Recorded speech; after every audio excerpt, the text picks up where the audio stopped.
All right, welcome back to the Start the Rebuild podcast, otherwise known as the STR podcast. I'm your co-host Tim Fournier, alongside Ian Mills.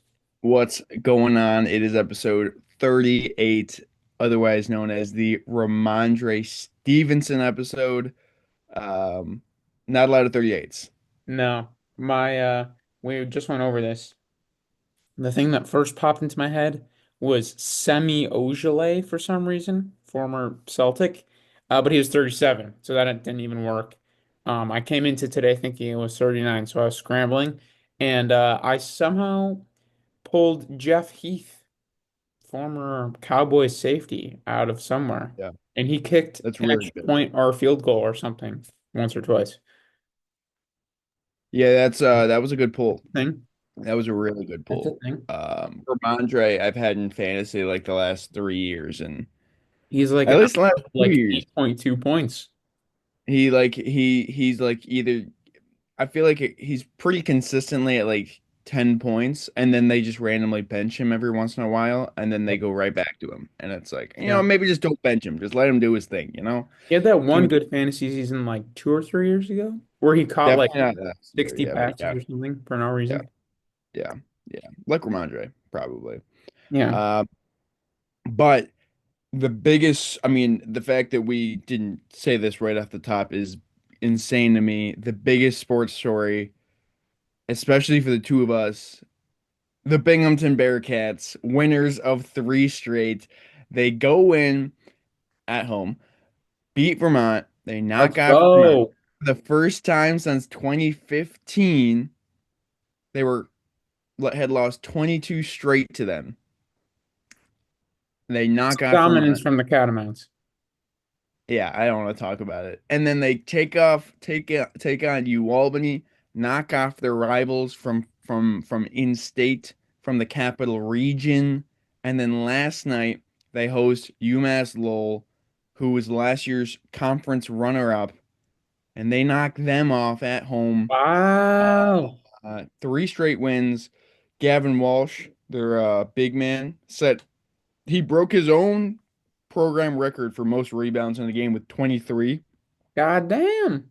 Guy's a monster on the boards as a sophomore. So, So could we potentially be, I don't want to get ahead of myself. oh well, Yeah, you know, could we eventually see, Binghamton in the bracket challenge in the big dance? Am I picking Binghamton to beat um who could be up there? Am I taking them to beat like Texas in the first round or something? Or Houston? listen, listen, Is it listen. Houston? Right now, I think I said at the beginning of the year, the goal is to get a home playoff game, which right now they're slated to do. But it's a tough race. America East is tough. They're the four Where are they seed in right now. the fourth seed? But like all The that four matters seed. is the conference tournament. Right, exactly. So That's like the difference in this kind yeah. of world. So It's interesting because it's like if you were, not that good throughout the year, but you catch fire right at the end, like maybe the Bearcats are doing here, then it doesn't yeah. matter what you did the first 30 games. Yeah, it's big. They got a big test next. Bryant, who's 8-1 in conference play, just lost actually Mm. last night, the first conference game. So that'll be a big test. They got Bryant on the road, but then they have no, they have Bryant at home, I think, and then they have two road games after that are pretty winnable. So listen, we shall see. We shall see. It's good when they beat Vermont. I was literally like at work and I was freaking out. I was like, this is crazy, you know? It's crazy. Never would have thought that would happen. Oh, It's not the Vermont team of yesteryear, certainly, but they're still, a threat to win the conference. Um, it's just nice to get one, you know? Nice for some guys like us to get one, you know? hell For yeah. sure. Hell yeah. Where I thought you were going with that when you said the big news for the two of us. I Mhm. thought you were saying because Josh won MVP.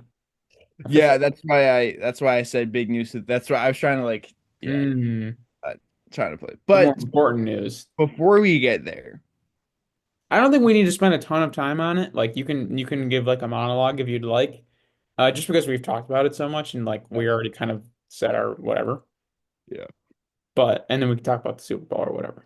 But Before we get there, though, even bigger news that concerns the two of us, or more of a question.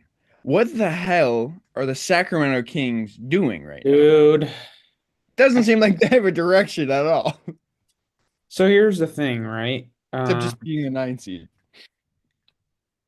Fox, it from the sounds of it, like was gone. Like or it's either you trade him now he's or not gonna extend, yeah. he's gonna not re-sign. And if you waited till, because I think he still is under contract next year, Yeah, but the year and a longer half. you wait, the less you're gonna get back because he's under contract for less time, which makes sense. So it's like if you're gonna move him, makes sense to do it now, right? Hmm. And then it's just kind of like, so what do you do? Like even if you trade Fox for like a bunch of draft picks. Like you traded him to, I don't know, somewhere where instead of getting a player like Zach LaVine, you get a bunch of draft picks. Like where does that leave you? Like you still have like an old DeMar Right. DeRozan and you still have Sabonis. Like you're not like in a full rebuild unless you like, and then you're gonna get DeRozan for pennies on the dollar because he's got a big contract and he's older. So it's like if that's where you're at and you just kind of have to try to stay in like win now mode and like the franchise has been so bad for 20 years and they're finally had some success to like stay afloat. Like this is probably the best they were going to be able to do. It just sucks because it's not a clear direction one way or the other. And now all of a sudden, you know, rewind 4 years ago or whatever, and they, you know, have De'Aaron Fox, they draft Tyrese Halliburton, and then they trade Tyrese Halliburton because they have Fox and they have too many point guards, and then they end up trading Fox. And so, like in hindsight, it's just like like what are this makes no sense. And now they have no point guard. Malik Monk is the Yeah. starting point guard. Yeah, it's ridiculous. It also blows my mind that they trade De'Aaron Fox to the Spurs of all teams, which I mean, not that that surprised me, but they trade him to the Spurs of all teams who have a million picks and have a million young players, and they get none of them. Yeah, They get I would none have of them. obviously. I shouldn't say obviously, but I would, they probably were protecting them more. I would have loved, I would have preferred if they had gotten Stefan Castle from the Spurs, who has been a very good rookie, and if they just got like him in a first round pick. Like I would Mm. have preferred that to Zach LaVine. Like Zach LaVine is like legitimately a very good player and has been really good this year. Yeah. But with the age, the injuries, the level of player that you know he's at and the contract, it's kind of just like why do we have him and DeMar But DeRozan and it, Malik Monk and yeah, I mean, it's just also like you're in the spot where it's like, well, you have like three or four pretty good players.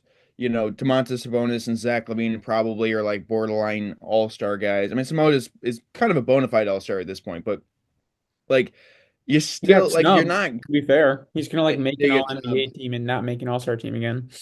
Yeah. Point is though, you're not good enough to really like you're probably not even good enough to be better than a play-in. Like best case scenario at this point is like Uh-huh. you're the seven seed and it's like what life like in what purgatory are you living in that you're okay Yeah. with doing? It's The like only thing for the Kings though is like they it's were one thing spat when their the soul. Bulls are in purgatory and it's like you have this history of being like an elite franchise in the league and you've been in purgatory now for 6 years. Yeah. Purgatory, I normally would say is the worst spot you could ever possibly be. But when you're the Kings and you have literally been terrible for 20 years, is purgatory the worst spot? Right, for a little bit? If they were just doing the same thing over and over again for 5 years, I'd be like, okay, like you gotta like pick it, whatever. But like when the Kings, you know, I guess 2 years ago they were the 3 seed, which was like insane, like really cool. But like if you had just said they made the playoffs that year, like like all Kings fans would have been very happy. You know what I mean? But it's going to in the next year or so like hit like a very hard dead end. Yeah, it's bad. But Their five best players are like very very good. yeah. like in a vacuum. Malik Monk, who's averaging like 17 and 6 or whatever, and he's having a great season. DeRozan, Levine, Keegan Murray, Sabonis is a great starting five. And they traded for Valanciunas. I've been begging the Kings to trade for a backup center for who knows how long, but like the biggest thing was that I they needed rim protection because they have no rim protection on the team at all. And he's like the complete opposite. The only thing that's kind of cool is that he's like teammates in the summer with Sabonis in like Lithuania or whatever. Yeah. It'd be cool if we were wrong and they just like went on a tear, but I think they've lost like three straight. So Yeah, they've lost two in a row. I mean, like, yeah, there's got to be some growing pains. Like, they got to figure everything out. And no, it's just tough. Fox is kind of what held the team together. But just because they'd gone in that winning streak and then they trade him. I know. And they kind of like it was so weird. Like the like relationship between Fox and Mike Brown like kind of deteriorated, and that's why they fired Mike Brown. But then they end up trading Fox anyway. Doug Christie's been doing pretty well, but like Yeah. I don't know, they seem very unguided and directionless Yeah. at the moment. Because now, like, if they don't play well and say they like miss the play-in or like lose in the play-in, then it's just kind of like, what do we do now? I guess you then just blow it up in the summer. Yeah. I Like, mean, I don't really know what you're supposed to do, and you're gonna get like pennies on the dollar for Levine and DeRozan.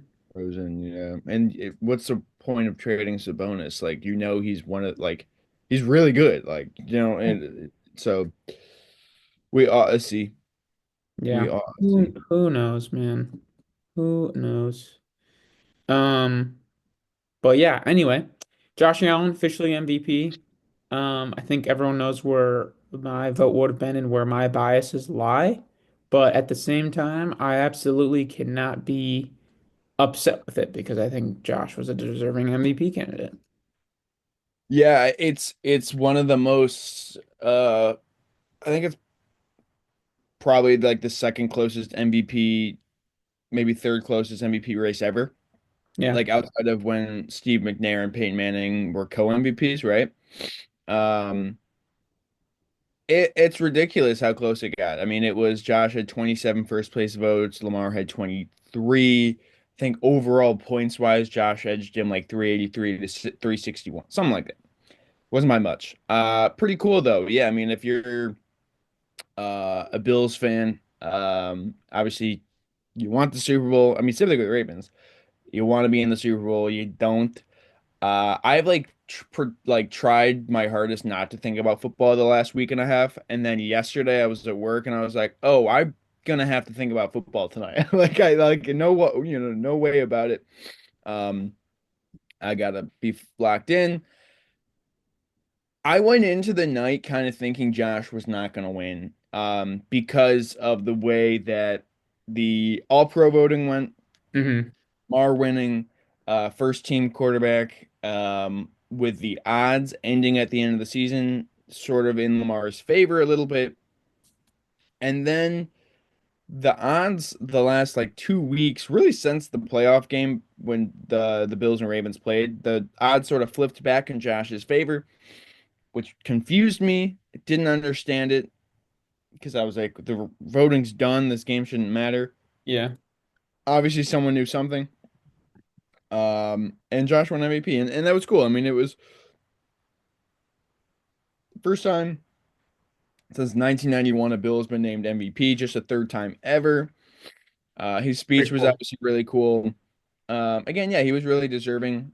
And yeah, it was a cool moment for the Bills. It was a cool moment, obviously, for him. I'm glad he's finally gotten his due because he's been like the second best quarterback in the NFL for like 6 years now, and sort of has always been like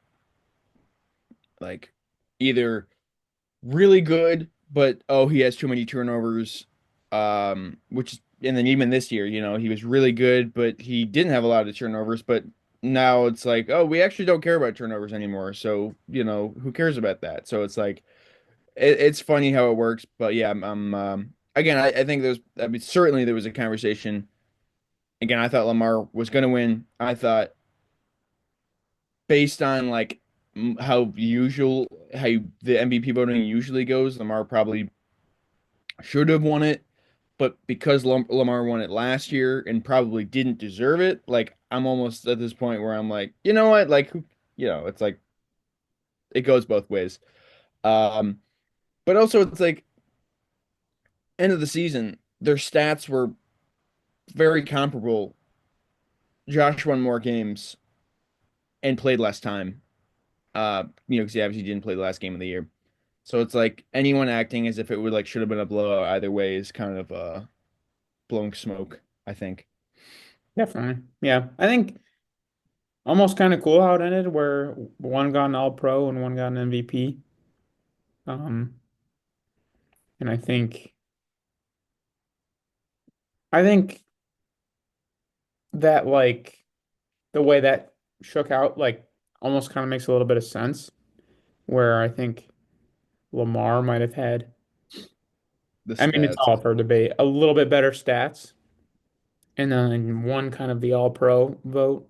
But then when you take into account like most valuable player and more like narrative driven stuff and more like at the end of the day, what matters is winning, which Yeah. I feel like that plays more into an MVP vote.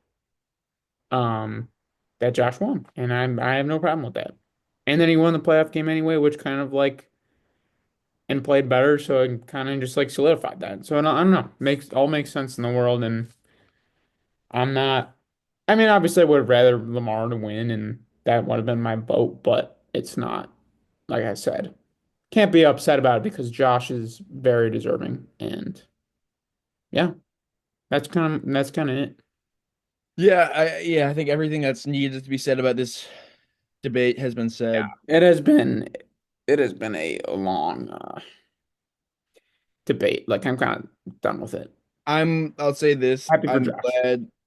I obviously wish the Bills were in the Super Bowl, but I am glad that the winner of the MVP was the one who won in the playoffs in the head to head, Yeah, definitely. you know? So, like, if Josh had lost in the divisional round and then he goes out and wins MVP, then it's like, it doesn't really change because obviously it's the regular season round, so it shouldn't change anything, but it also is also like, Yeah, the optics. people look at it a little bit differently. Yeah. So anyway, what are your thoughts on the Super Bowl? Um, Eagles. I don't know. Like I don't know if I'm just saying that just because I want them to win, for more parity's sake. But I also really do believe that their defensive line is a lot better than most in the NFL. And also, hey, listen, like at the end of the day, like the Bills had some success running the ball, not in short yardage situations last week, but I Hmm. could very it's sort I mean, we talked about it last week, but like the Eagles getting push up front, if they can do it better than the Bills did last week, are going to have a lot of success. Because that was the one thing about the game last week is that the Bills, everyone was like, well, they have one of the best offensive lines in the NFL. That'll be an advantage, being able to run the ball. And then they kind of couldn't in the first half. And then the second half, they did a little bit and then sort of petered out. I think Eagles, but, wouldn't be the first time that the Chiefs bite us in the arse. Yeah, I think it's going to be a very close game. Um, and I am just going to. I think the Chiefs are literally just calibrated to win every single game by three. And with Pat Mahomes, Andy Reid, and Steve Spagnuolo, with 2 weeks of prep time, I'm just not betting against that. Yeah. Do I No, think that's it's a done deal and the Eagles are definitely going to lose? No. I think there is a route for them to win, and I think it comes off of explosives from Saquon and AJ Brown for them to win and the defensive line to dominate. But I think the offensive and defensive line is an advantage for the Eagles, but I think the coaches on the other side, I like trust to put a game plan in that would negate that. And they have 2 weeks. And we saw like 2 years ago with 2 weeks of prep time, you see like Kadarius Toney getting schemed up wide open touchdowns. It's Yeah. like what stopping Andy Reid from doing that with Xavier Worthy some way again, you know? Yeah.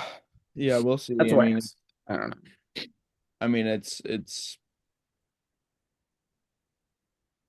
Are you kind of done with football at this point? You're like burnt out of football, I should say, or is it more just kind of like the matchup is like, damn, I think it's more the yeah, matchup. I mean, I think part of it is like the burnout a little bit because like the playoffs were, kind of a heater for work.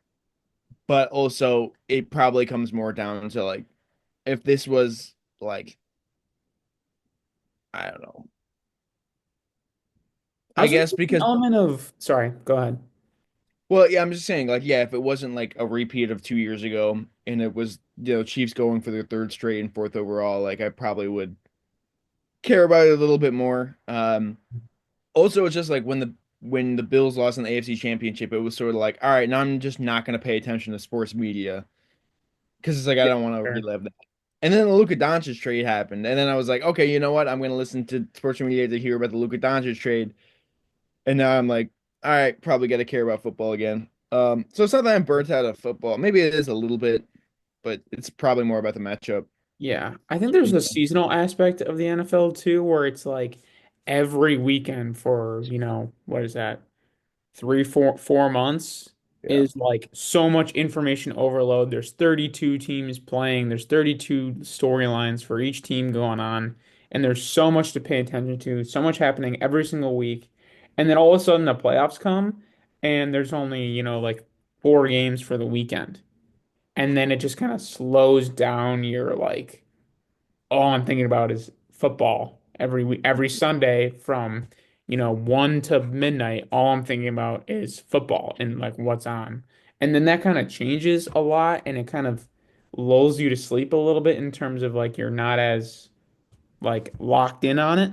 Hmm. And then obviously the conference championships happen and like it's all like everything comes down to this and then you get 2 weeks off. So you get a full Yeah. like weekend. It's just the Pro Bowl, and then like I'm not gonna lie, I'm a massive, massive, massive football fan, and I had to like remember that the Super Bowl was this weekend on like Tuesday.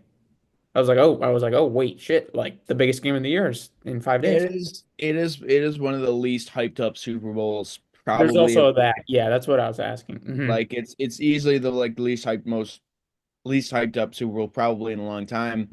Probably back until I mean you could think of any of the Patriots days, but I feel like with all the Patriots Super Bowls, everyone was always like at least caring because they wanted the other side to win. They were always Right. rooting for the other side. This is a situation where like I don't even think people are rooting for the Eagles. Like Yeah, I don't, you know what I mean? Like obviously I want the they've Eagles to been win. there. The They've been Eagles there. They've fans are won, like, yeah, they've won. and hmm it's like I don't know. I mean, I think they're a likable team, but I also think people and generally just don't like Philadelphia. You know what I mean? So Their it's fans like are like loud. fan, yeah, Phil, they Eagles fans kind of suck, and so it's like who cares? Like, you know what I mean? Not who cares. Like, I care, but it's like, yeah, it's certainly nobody was talking about it. And then the NBA trade deadline was insane.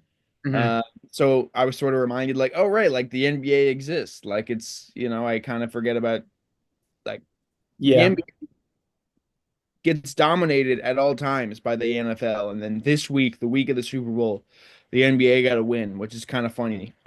Yeah. It only took the biggest trade or the most surprising trade of all time, but Yeah, and we yeah, can get into that too. but Um, yeah, I just think I don't know. I definitely don't care as much as I would have, but that's probably just because of the matchup. if I like sit with myself too, like I feel like I should be more interested in this. Well, I am very interested. I shouldn't say that I'm not. Mhm. Um, More hype around it, I should say, because despite like disliking the Chiefs just like everyone else, and they beat my team just like they beat everyone else's team. But um, what's I actually like kind of I think more than some people have like an appreciation for like they're going for history and that's like Yeah. pretty cool and like impressive. And so not that I'm like rooting for them to win, but just like if they won, it would be like wow, like that really shows the dominance of what they're doing and like the excellence. And then on the Eagles side, the biggest thing that has always interested me the most about the NFL is team building and like the work of GMs. And Howie Roseman has been like one of, if not the best GMs in the league for a while now. And he's like put an amazing team together and he's built a really great team. And it's just, and that's cool. So like, I don't know. I can kind of dress it up for myself where like I think it's actually pretty cool, but I understand that it's not I a mean, cup of tea. you're right. Like it is, listen, like Mahomes is one of the greatest ever already, if not the greatest ever. And that is super cool. Like I was talking to my coworker yesterday. It's like he was like, "Yeah, I want to three-peat. I want to see history." And I'm like, I get that aspect because I'm a LeBron Yeah, fan because of that. Like I right. want to watch the GOAT, but when the GOAT is happening at your expense, Then it sucks. then it sucks. Right. And like the when the Chiefs were coming up, you know, 5, 6 years ago, and it was like this exciting brand of football. You didn't know what was going to happen. Tyreek Hill was burning defenses. You know, the whole Travis Kelsey Mahomes connection was like it was new, and it was like, how are they doing this backyard football type stuff? And now it's just like, no, not again, not again, not again. Oh, there's a flag too. You know what I mean? It's just like, and I understand the Chiefs don't actually get. I'm not saying the Chiefs get, any additional calls that they don't deserve. Um, though certainly they've benefited or they take advantage of bad calls, but Mhm. not much of it. But yeah, I don't know. But you're right. It is going to be a great game. Like it is going to be a fantastic game. It's going to Yep. be a very fun game to watch. Um, you know, it is like it is what everyone should want. But it's a team going for a three-peat and a team that has already been there, has already won, and people don't particularly love. So Yeah. that's Well, the I Super think it'll be Bowl. a very good game and I'm excited to watch. You got any big plans for it? I Is gotta there work. like, oh, you're working? Yeah. So my days off now are Friday and Saturday. Today's my day off. Shout out that. But yeah, I gotta work. So I gotta be in. I don't think I actually have to be like at the studio for the day because it's you know, don't think anyone's gonna be Your watching movies. this won't be your experience necessarily because you'll be working, but what's your number one like sit down and watch a football game food? My mind immediately goes to wings, and maybe that's a basic answer. No, mine does too. I mean, wings are certainly like when I think of football food, I think of wings, Hmm. and I love wings. I mean, chicken wings are my favorite food ever. Um, so I'll probably get some wings. Probably get some wings. Yeah. Sit down, watch the game at work. Watch not. I mean, I have to do work, but like during my break, I can at least watch a good bit of the game. Um, it'll be a good game, And but yeah, but chicken wings certainly are the answer. I think we've talked about this year. I've worked most Sundays, so Hmm. like I've only been able to like sit down and watch like Thursday night football, and usually I'm out getting wings Yeah. for at least a I yeah, like the fact that with wings too, I prefer bone in for sure. sure. Um, that it's you kind of have to like not work for it, but like you gotta like do something with your hands to like Mhm. get the food rather than just like inhale stuff. Yeah. Because it slows you down, makes you enjoy it more, I think, a little bit. And then also, if you get fries, then there's like the sauce on your fingers, and then you eat the fries, and like then you get like some buffalo sauce on the fry. It's just kind of like it all works. It just like comes together. Yeah, no, wings are the best. Wings are the best. Now I'm really hungry. Now I want wings. Yeah, I want wings too. So I guess we can get into the Luca stuff quick, Yeah, which is just like insane. Um, I I don't think there's like any real way to defend the Mavs other than like they should be pretty good this year. right. But like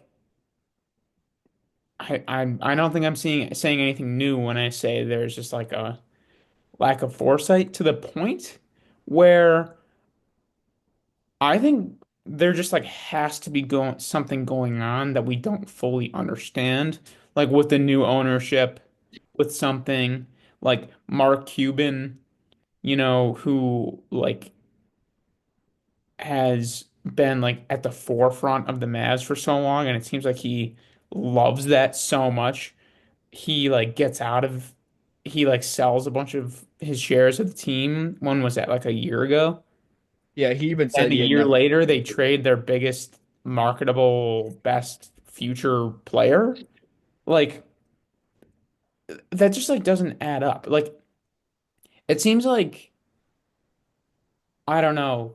I don't know. It's weird. And then the GM like I don't know how you can do that, fully defend it, and then and do it without worrying that you're just gonna immediately lose your job. You know what I mean? You right, right, right. I mean, Like the it owner has to come seems from to the be. owner, is what I'm saying. Like the owner has to have told you to do that, and then you have to just like find the best deal because you're already being forced to do that, and then sit up there and say this is what you wanted to do. Yeah, I feel like yeah, that's the only way that makes sense. yeah. I mean, certainly the owners obviously had a say in it. The owners, I guess they made a lot of money in Vegas. Like that's their a lot of their money is via the gambling uh way of life. So I mean, which I don't even think gambling is legal in Texas. So that's hey, is that something they want to move the team? Probably not, but people have floated it out there. Yeah, I think with the Mavs, I'll say this though. I'll give the Mavs positives first. You're right. They will probably be pretty good this season. They probably would Yeah. have been pretty good this season either way. But still, they'll be good this season, with an actual power forward. I mean, Anthony Davis has said he wants to play power forward. Now he can do that with Derek Lively and Gafford and Kyrie at the point. So that'll be fun. Kind of a fun team to play for. They'll probably make the playoffs. That's good.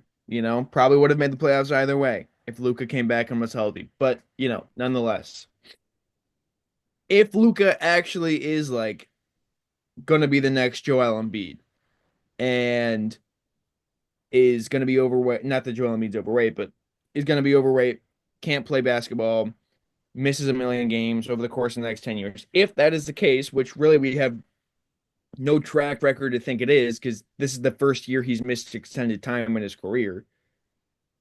If that's the case, then you know what? It's probably good you didn't pay him $350 million. But if you're going to trade him,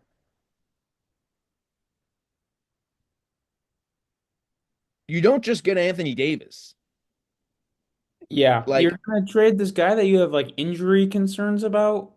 Like that's the reason you're for trading for, him. You for trade for Anthony Davis, Anthony Davis, who's been a healthier as 31-year-old, of late, for sure. right, a 31-year-old center, you get one pick. You get one pick for Luka Doncic. Mikal Bridges went for 5 first-round picks. Yeah, I mean, like the difference there though is like if you're trying to remain Right, if you competitive, want to still be a winning team. like Yeah, I get Anthony that. But Davis would then get you get but four then you first round picks as well. But then you get Dalton Connect as well, or you get Austin Reeves as well. Like you don't just get Anthony Davis and Max Christian. I'm not whatever. Sure, he exists as well. You don't just get Anthony Davis for Luka Doncic. And if you do, if you want to say, hey, listen, we want to trade like we want to get we don't want to pay Luka Doncic $350 million in a year and a half. We got to offload him. Then you shop him around and you see what's out there. You make teams negotiate against one another. It seems as though Rob Pelinka was playing the Mavericks like a fiddle and like basically was like, no, don't go talk to them. Like you want a center, and understandably, or a big man, I should say. And like how many big men were available for trade? Not many, like of Anthony Davis's caliber, not many. So like that aspect of it makes sense. But if you're gonna trade him to the Lakers, you don't just get Anthony Davis. And Yeah, I guess the yeah, other thing too is like Anthony Davis and the GM. I forget what the connection is, but they have like a really good relationship. well, Some Nike, they Nike, work. whatever. And I think the other thing is like that's why I'm saying it had to have been the owners coming down and saying this, because that the Nico, whatever, the GM, is probably embarrassed the fact that he has to make a call and say, like, yeah, I'm going to be trading Luca. He's probably embarrassed that he has to be the GM to do that. So then if he's shopping Luca around to the whole league, they're going to be like, what is going on behind the scenes? And he's probably like, I can't let people know what, like, why I have to do this. And then he's like, well, like, Lakers, I want Anthony Davis, so it's like the quickest thing to get this done. Because no one knew it was happening. No teams knew. Luca didn't know. LeBron didn't know. Well, I mean, apparently. And then, like, that's why I think there's something weird. Yeah, I agree. There's got to be something that we don't know, which maybe we'll find out in the next couple of years. But Like, the owners needed money for something else, and they're like, we can't pay Luca, and I don't know. I have no idea. man, if you can't pay the best player in basketball or the third best player in basketball, Why whatever are you want you to, owning a team? why are you owning an NBA team? So I don't think it's that, but it could be. We I see don't crazy know. things happen. I don't know. Like, something weird with the owners is going on, in my opinion, that we'll just never know. Or hopefully we find out one day. But happy for the Lakers, I guess. I mean, that's As a crazy. LeBron fans, I'm like, now he's got a chance. Yeah, I said that. I was like, listen, good for LeBron. One last run. Maybe if it's not this year, the next year. Because I think if he got a fifth, it would officially be that the majority would agree that he's the GOAT. Especially this late in his career at 40 years old. I mean, yeah, Mhm. it would be a big deal. It'd be a big So deal. I'm interested in that. As Kings fans, we're supposed to hate the Lakers, but I'm not really Yeah, Lakers. I'm rooting for LeBron. I'm rooting for LeBron. And that's the thing too, is I was watching a video yesterday on like Jerry West and his beef with the Lakers. And it made me hate the Lakers so much. And then I like turned it off and I was like, well, I hope LeBron wins another title. Like, you know what I mean? Yeah. It's like I don't care about the Lakers. No. Uh I care about LeBron. And I do like Luca. I really do want to root for Luca. I want Luca to be one of the greats, like sort of the same thing as is why I root for LeBron. I want to be able to say, hey, I watched this guy who ends up being one of Right. the greats. Um, and we got that with LeBron. Like we got to watch LeBron's entire career and become one of the greatest of all time, if not the great, in my opinion, the greatest of all time. It'd be cool if that happens with Luca again, especially under LeBron's tutelage early in his career. Because I think they're very similar and very different. Like, they're kind of like the offensive engine, like passing game size, but obviously then it gets very different with Luca's kind of shooting ability and LeBron's athleticism. But I was I gonna feel say, yeah. like we would see the game very similarly, and it's gonna be very cool. And Yes. LeBron's playing very good basketball right Yeah, he is, and now. He that's just what's had exciting 40 about last him. night. Yeah, no big deal. Maybe And give him the MVP. yeah, yeah, hey, but Uh, hey, it's your birthday tomorrow. it is my birthday tomorrow. Okay, so here's a big change in topics, I guess. I've been trying very hard to lose weight recently, and I definitely have.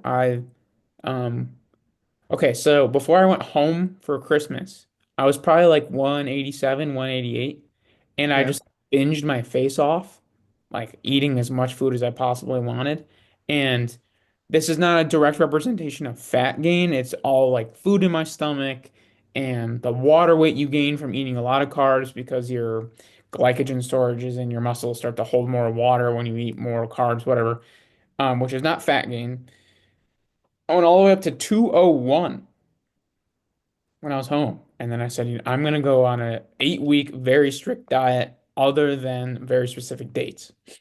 And I'm all the way down to 182. Nice. So Nice. it's been Congrats. going very well. I've been very strict on it. I've really found like a rhythm with it where I eat the same things every day, have the same routines every day. That has really, you know, put me to where I'm at.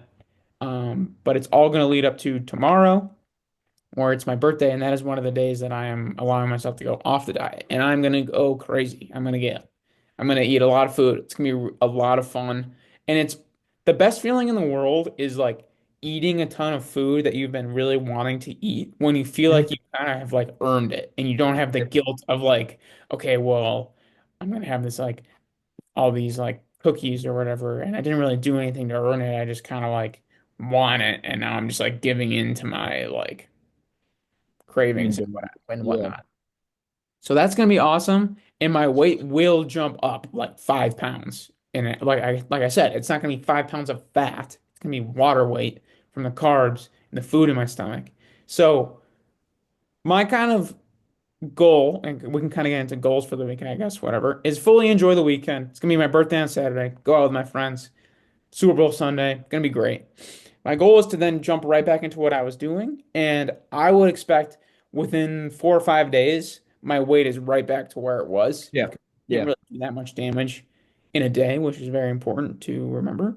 Um, but then we have our friends and your cousin's wedding coming up, so I really got to like lock in before that, and then that where I'm gonna have no restrictions as well. And that's one of the other dates that I was talking about in this time. And then I have a week after that, I'm going on a study abroad trip for a week to Milan, Italy through school, Whoa. which is crazy. So I really gotta, other than my birthday and the wedding, like lock in every single day other than those 2 days. And then I'll go to Milan and who the heck knows what'll happen after that. And then I want to jump back into it. And my goal is to be between like 170 and 175 and just be really, really lean. That's my goal. Um, and I'll probably be with the two big days coming up between now and Milan, which is in like 3 weeks.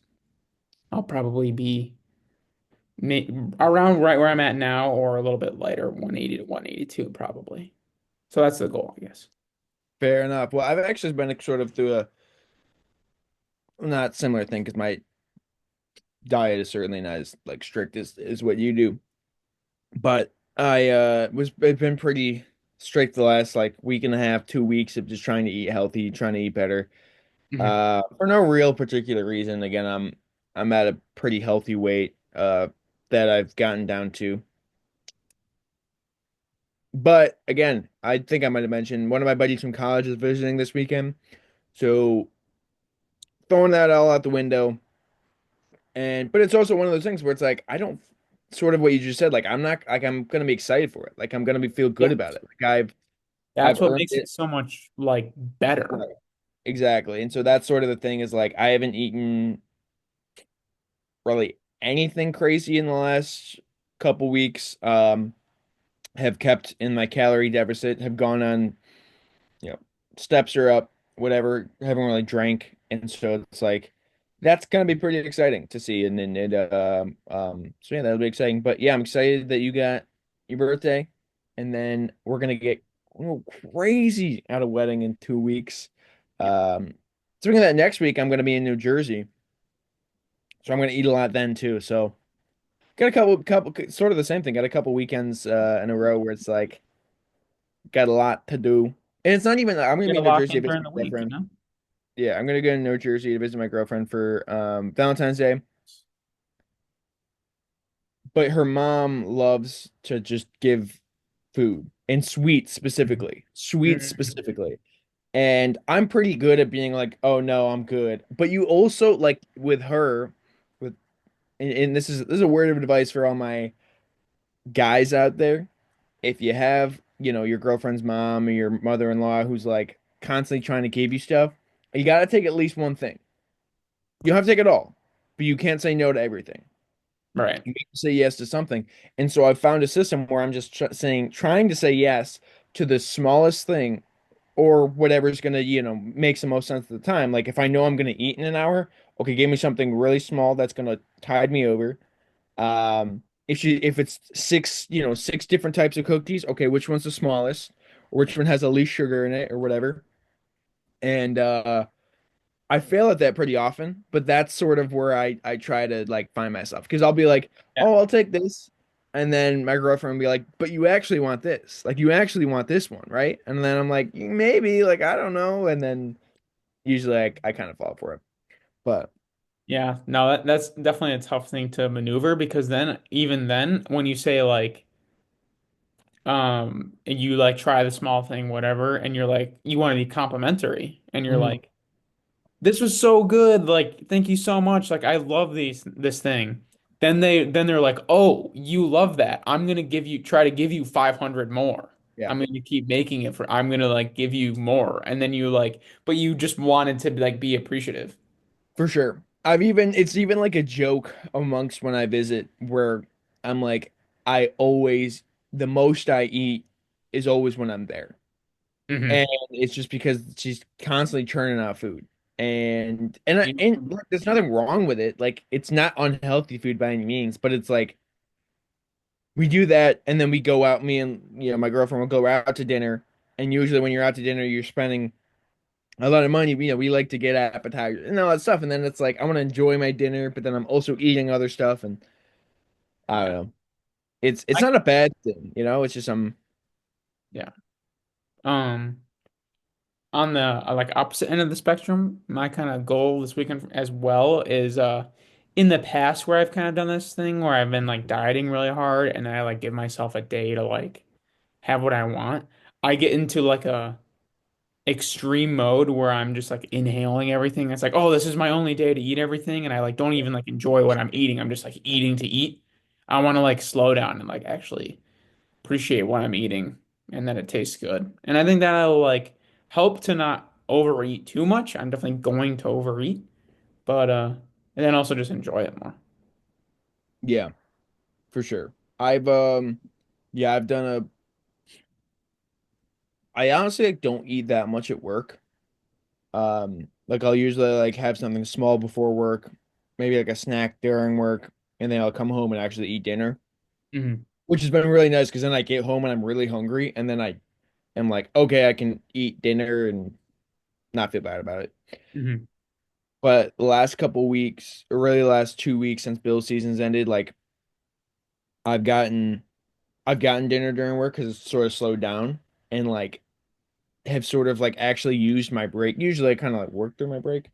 But like yesterday, I was like, I actually took my time and like ate Chipotle and like watched whatever. And I was like, oh, this is kind of nice. It's like, Yeah, maybe definitely. it's just about enjoying the food you're eating, enjoying the food that's in front of you and making the most of that.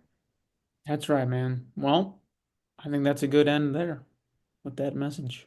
So I Great hope app. you guys liked this episode.